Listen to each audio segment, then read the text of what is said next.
আজ চট্টগ্রামে আয়োজিত হয়েছে ঐতিহ্যবাহী জব্বারের বলি খেলার ১১৬তম আসর। এবারের আসরে রাশেদ বলিকে হারিয়ে চ্যাম্পিয়ন হয়েছেন কুমিল্লার বাঘা শরীফ। গতবারের আসরেও তিনি রাশেদকে হারিয়ে চ্যাম্পিয়ন হয়েছিলেন।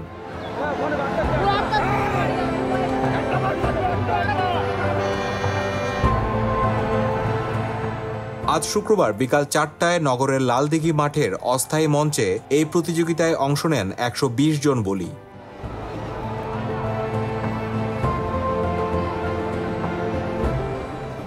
আসর শুরুর আগেই নানা বয়সী দর্শকদের আগমনে কানায় কানায় পূর্ণ হয়ে যায় লালদিঘির ময়দান।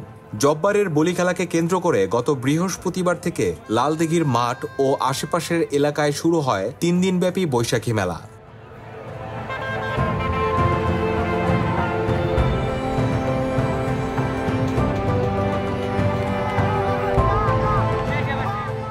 বিশ শতকের শুরুর দিকে ব্রিটিশ বিরোধী আন্দোলন যখন তুঙ্গে, তখন এ অঞ্চলের তরুণদের শারীরিকভাবে গড়ে তোলার লক্ষ্যে কুস্তি প্রতিযোগিতা চালু করেন আব্দুল জব্বার সওদাগর। এই কুস্তি প্রতিযোগিতায় জব্বারের বলি খেলা নামে পরিচিতি পায়।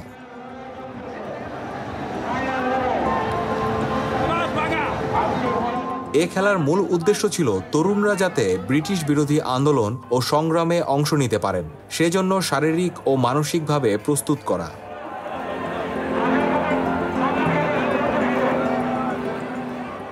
চট্টগ্রামের বকশিরহাটের আব্দুল জব্বার সওদাগর এই বলি খেলার শুরু করেছিলেন ১৯০৯ সালে। এরপর প্রতি বছর বাংলা ১২ বৈশাখ এই বলি খেলা অনুষ্ঠিত হয়।